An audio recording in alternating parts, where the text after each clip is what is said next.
శ్రీ సత్యసాయి జిల్లా కదిరిలో వైసీపీ హయాంలో జరిగిన భూ అక్రమాలపై చర్యలు శూన్యమని స్థానికులు ఆరోపిస్తున్నారు. గత వైసీపీ హయాంలో జగనన్న కాలనీ, పార్థసారథి, దేవానంద్ కాలనీలతో పాటు సర్వే నంబర్ 83లో కోట్ల రూపాయల విలువైన ప్రభుత్వ భూముల్ని కబ్జా చేసి వైసీపీ నేతలు నకిలీ పట్టాలు సృష్టించారు.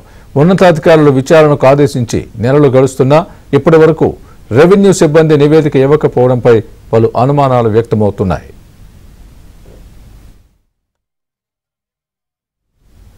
వైసీపీ కీలక నేతలు, కౌన్సిలర్ల అక్రమాలు బయటపడకుండా రెవెన్యూ కింది స్థాయి సిబ్బంది కాపాడుతున్నారని పలువురు స్థానికులు ఆరోపిస్తున్నారు. నివేదికల్ని తారుమారు చేయాలంటూ రెవెన్యూ సిబ్బందిపై వైసీపీ నేతలు ఒత్తిడి తెస్తున్నారని అంటున్నారు. మరోవైపు వైసీపీ నేతల భూ అక్రమాలపై 7 టీంలు దర్యాప్తు చేస్తున్నాయని, విచారణ జాప్యం అవుతోందని, త్వరలోనే నివేదిక ఆధారంగా చర్యలు తీసుకుంటామని కదిరి తహసీల్దార్ మురళీకృష్ణ చెబుతున్నారు.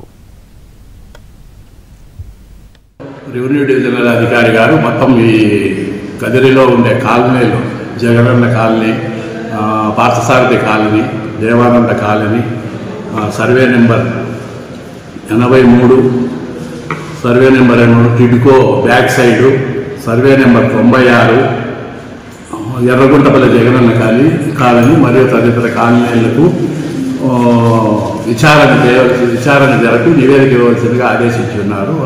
శ్రీ రెవెన్యూ డివిజనల్ అధికారి గారి ఆదేశాల మేరకు 7 టీములుగా విభజించి సిబ్బందిని ఈ కార్యాలయాలకు డిప్యూట్ చేయడం జరిగింది. వారు ఈ కాలనీలో విచారణ చేస్తా ఉన్నారు. 9వ తేదీ లోపల నివేదిక ఇవ్వవలసిందిగా 9/6/2025 లోపల నివేదిక ఇవ్వవలసిందిగా తెలియజేసి ఉన్నాము. అయితే ఈ నివేదిక ఏమో ఇంతవరకు గ్రామ రెవెన్యూ అధికారులు ఇవ్వలేదు. ఈ టీములు ఇవ్వడం వల్ల దీనికి జాప్యం చేసినారు.